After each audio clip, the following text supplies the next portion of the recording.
Good morning friends. कल हमने future continuous tense के बारे में जानकारी हासिल की थी। आज हम उसी के बारे में और जानकारियाँ हासिल करेंगे। देखिए फ्रेंड्स, कोई क्रिया भविष्य में होगी यह बताने के लिए भी अपूर्ण भविष्यकाल का प्रयोग हो सकता है। जैसे आई will B meeting him tomorrow, मैं उसे कल मिलूँगा। परंतु इस वाक्य से क्रिया होगी इतना ही अर्थ व्यक्त होता है।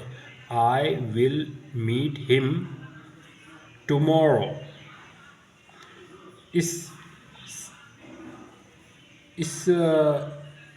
इस सामान्य भविष्यकाल के वाक्य जैसा कर्ता का निश्चय अथवा निर्णय इस वाक्य में व्यक्त नहीं होता। सिर्फ हमेशा की तरह क्रिया होगी और उसमें विशेष कुछ भी नहीं है। ऐसा अपूर्ण भविष्यकाल के वाक्य से प्रदर्शित होता है। एक बार फिर देखें। Rahul will not sit here, Rahul will not be sitting here. इनमें से पहले वाक्य में कर्ता का यहाँ ना बैठने का निर्णय दिखाई पड़ता है, जबकि दूसरे वाक्य में कर्ता का निश्चय या निर्णय व्यक्त नहीं होता। दूसरा वाक्य सिर्फ एक जानकारी देने वाला वाक्य है।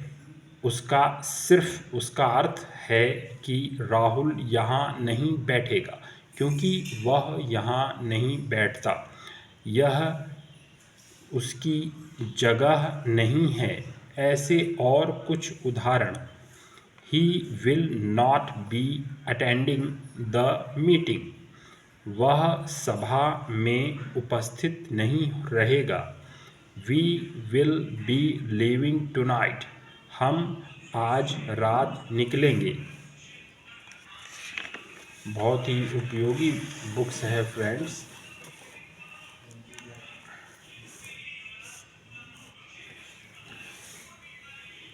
वह आज क्लास में नहीं आएगा। ही वॉन्ट, ये विल नॉट को संक्षेप में फ्रेंड्स वॉन्ट कहा जाता है। He won't be coming to the class today, मैं कल मुंबई जाऊंगा। I will be going to Mumbai tomorrow, मैं यह ड्रेस पार्टी में पहनूंगा।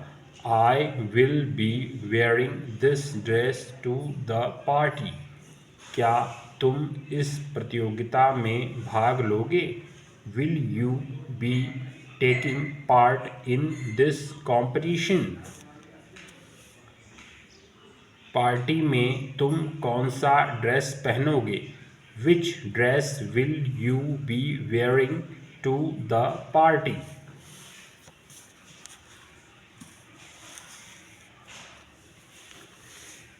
उपयुक्त दो प्रश्न दूसरे प्रकार से भी पूछे जा सकते हैं। अपूर्ण वर्तमान काल का प्रयोग करके या फिर बी गोइंग टू का प्रयोग करके। जैसे which dress are you wearing to the party? Which dress are you going to wear to the party? परंतु तुलनात्मक दृष्टि से देखा जाए तो अपूर्ण भविष्यकाल के वाक्य अधिक विनम्र समझे जाते हैं। और आगे जानकारी लेते हैं फ्रेंड्स। अपूर्ण काल में साधारणतः प्रयोग में न आने वाली क्रियाएं। निम्न क्रियाओं का साधारणतः अपूर्ण काल में प्रयोग नहीं किया जाता। जैसे अडोर, पूजनीय मानना। अम्यूज़ मनोरंजन करना, बिलीव विश्वास करना, कॉस्ट कीमत होना, एग्जिस्ट अस्तित्व में होना, फॉरगेट भूलना, इमेजिन कल्पना करना,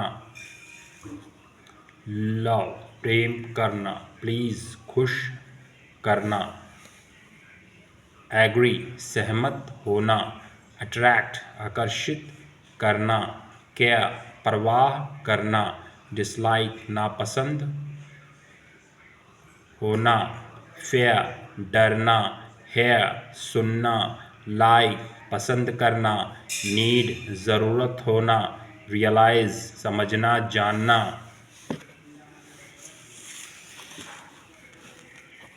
इसी प्रकार फ्रेंड्स रिकॉग्नाइज पहचानना, रिगार्ड मानना समझना, रिग्रेट बुरा लगना, रिमेंबर याद करना, रिस्पेक्ट आदर करना, सपोज समझना मानना, थिंक लगना, ट्रस्ट विश्वास रखना, वांट इच्छा होना, विश चाहना।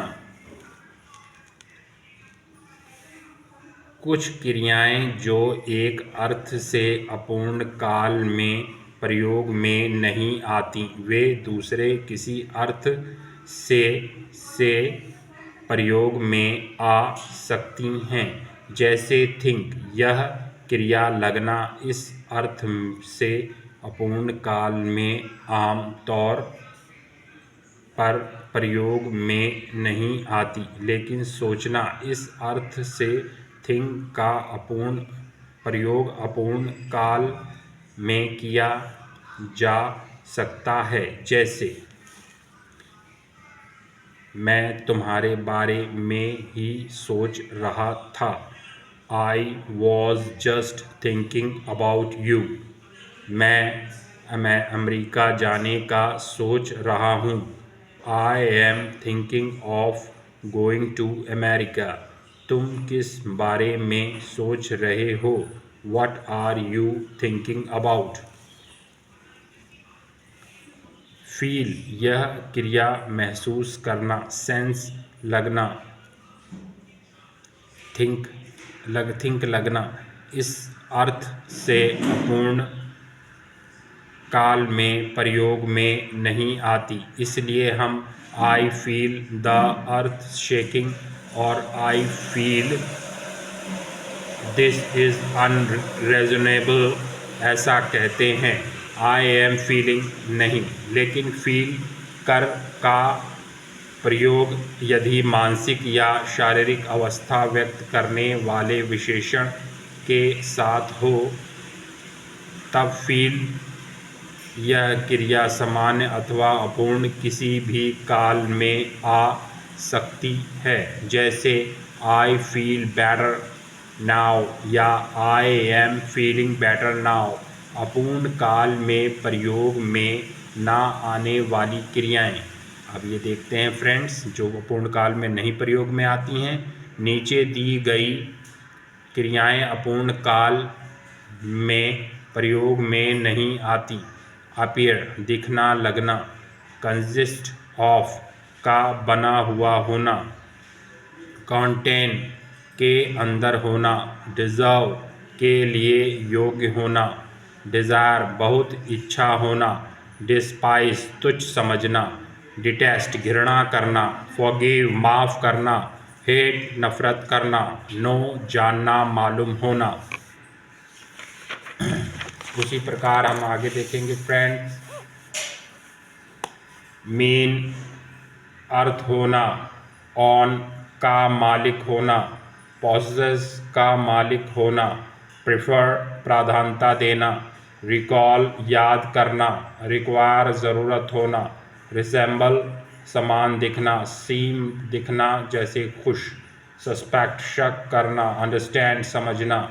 उपयुक्त क्रियाएं अपूर्ण काल में प्रयोग में नहीं आती। इसका मतलब है आई एम नोइंग दिस ऐसा नहीं कहा जाता, आई नो दिस ऐसा कहा जाता है।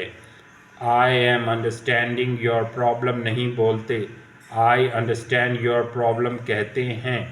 आई एम हेटिंग यू नहीं कहते, आई हेट यू कहते हैं। फ्रेंड्स, हमने फ्यूचर कंटिन्यूस टेंस के बारे में संपूर्ण जानकारी हासिल कर ली और मैं आशा करता हूं कि आप इसकी अपनी नोटबुक में प्रैक्टिस करेंगे और कल हम परफेक्ट टेंस पूर्ण काल के बारे में जानकारी हासिल करेंगे। आज के लिए बस इतना ही। धन्यवाद फ्रेंड्स।